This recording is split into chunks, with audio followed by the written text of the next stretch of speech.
अवघड नाही आहे। महाराजांची इच्छा अशी आहे की गरीब मुलांना एका मुलग्याला एका वर्षाकाठी 6 वह्या लागतात, त्यातले निदान आपण एक 3 देऊन आपण त्यांना सहकार्य करूया।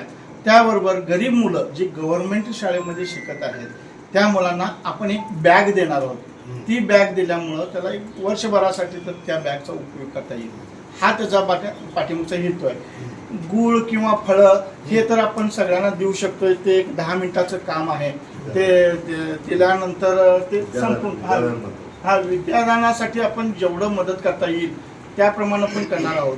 त्यानंतर महाराजांच्या मनात असं आहे की आपण गावातील अति गरीब मुलांना ज्याला पुढचं शिक्षण घेण्याची म्हणजे पात्रता नाही किंवा त्याला शक्य नाही आहे अशा मुलांना आपण दत्तक घेऊन त्या मुलांचा शैक्षणिक खर्च करायचं ही महाराजांची इच्छा आहे। मठाची हां अशी इच्छा आहे।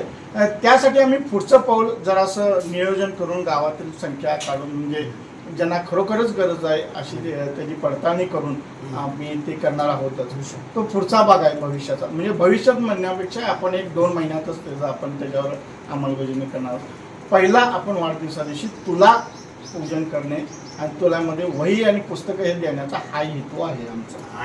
हेतू करेक्ट आहे। आनंद अभिनव विद्या नरसोह भारती यांचा 28 जुलैला 68वा वाढदिवस येतो। त्यानिमित्ताने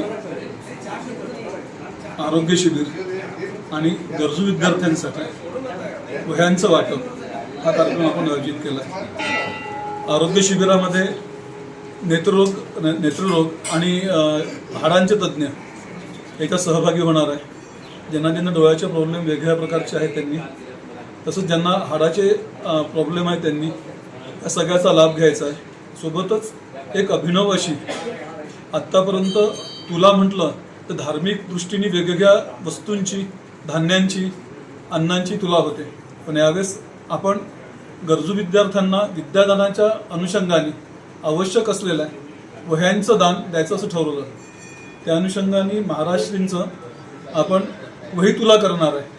कदाचित वही तुला ही आत्तापर्यंतच्या तुलादानामधली पहिली तुलादान असणार आहे या भारताच्या पाठीवर।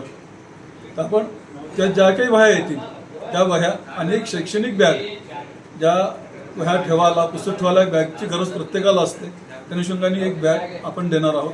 हा या कार्यक्रमाची रूपरेषा आहे।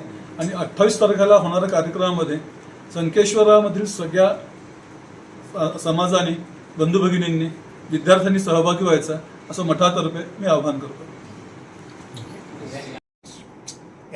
ಅದರಿಂದ ತುಲಾಭಾರ ಮಾಡ್ತಾರೆ ನೋಡ್ರಿ, ಮತ್ತಂದ್ರೆ ಅದು ಸರಿಯಾಗಿ ಉಪಯೋಗ ಆಗ್ತದ ಅಥವಾ ಎಲ್ಲ ಈ ಶ್ರೀಗಳು ಬಿಟ್ಟದ ವಿಷಯ ಅಂದ್ರೆ ನಾ ಹೇಳೋದು ಈಗ ನೀವು ಏನು ಎಲ್ಲ ಹೇಳಿರಲ್ಲ ಆರೋಗ್ಯ